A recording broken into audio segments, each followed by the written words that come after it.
မင်္ဂလာပါရှင်လာရိပ်ပြရဲ့ healthy recipes အစီအစဉ်မှာပြန်လည်ကြိုဆိုလိုက်ပါတယ်ရှင်ဒီနေ့မှာတော့မုံဟင်းငါးဖတ်မှာပါဝင်နေတဲ့ formalin တွေကိုဘယ်လိုထုတ်ပြမလဲဆိုတာကိုတင်ဆက်ပေးမှာဖြစ်ပါတယ်ရှင်မုံဟင်းငါးဖတ်ကိုရေနွေးဖြောဖို့အတွက်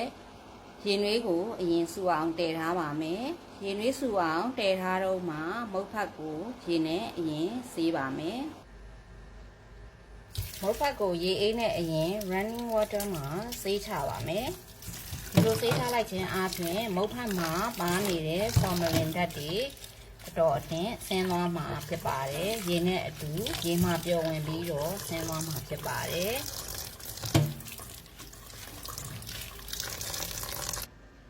ရေအေးနဲ့ဆေးချပြီးလို့ရှိရင်ရေနည်းပူပူနဲ့တစ်ခါထပ်ပြီးတော့လောင်းချပေးပါမယ်ဒါစခါနဲ့လောင်းချပေးမှာဖြစ်ပါတယ်ရေနည်းပူပူနဲ့ running water မှာလောင်းချပြီးလို့ရှိရင်ပွက်ပွက်ဆူအောင်ကြိုထားတဲ့ရေနွေးတွေကိုထည့်မှာပါရေနွေးပွက်ပွက်ဆူပါရေနွေးပွက်ပွက်ဆူတွေကိုခဏက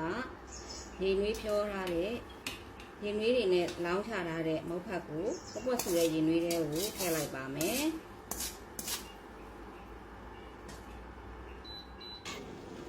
မုတ်ဖတ်တွေထည့်ပြီးတဲ့အခါမှာခဏပြန်ဆူအောင်စောင့်ပါမယ်ဆူပြီးဆိုရင်ပြန်ဆယ်လိုက်ပါမယ်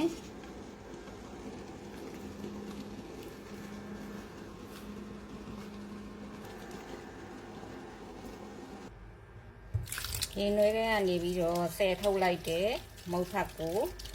ရေအေးလေးနဲ့အသာ running water မှာပြန်ပြီးတော့ဆေးလိုက်ပါမယ်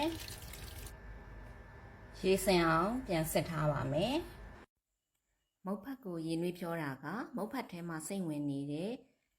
formalin ဓာတ်ကိုပုံမထိရောက်စွာဖယ်ရှားနိုင်ပါတယ်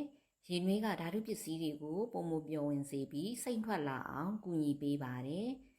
running water မှာဆေးခြင်းအပြင်မုတ်ဖတ်မှာရှိနေတဲ့ formalin ကိုသာမကကစီဓာတ်တွေကိုပါစီးနေတဲ့ရေနဲ့အတူပါသွားစေပါတယ်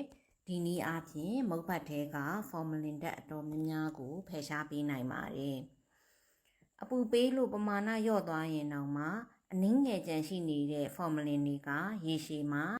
နှာခေါင်း၊လည်ချောင်း၊အစာအိမ်ကင်ဆာ၊သွေးကင်ဆာနဲ့အသေးချောက်တာတွေကြောက်ကပ်ပြက်စီးတာတွေကိုဖြစ်စေတတ်လို့ formalin မပါတဲ့မုတ်ဖတ်ကိုရွေးချယ်ဝယ်ယူသင့်ပါတယ်ရေနွေးဖြောပြီးတော့ရေအေးနဲ့ပြန်ပြီးဆေးထားတဲ့မုတ်ဖတ်ကိုခဏလောက်လေးတလက်ခံထားလိုက်လို့ရှိရင်မုတ်ဖတ်ရဲ့အနေထားလေးကဒီလိုမျိုးလေးဖြစ်သွားပါမယ်အမြင်လည်းမပြတ်ဘူးပျော့လည်းမပျော့ဘူးเนาะစားရတာလည်းဘေးကင်းနဲ့စိတ်ရှင်းရှင်းနဲ့လည်းစားလို့ရပါတယ်ဒီဗီဒီယိုလေးကိုအစားဆုံးကြည့်ပြီးလို့ကျေးဇူးတင်ပါတယ်ရှင်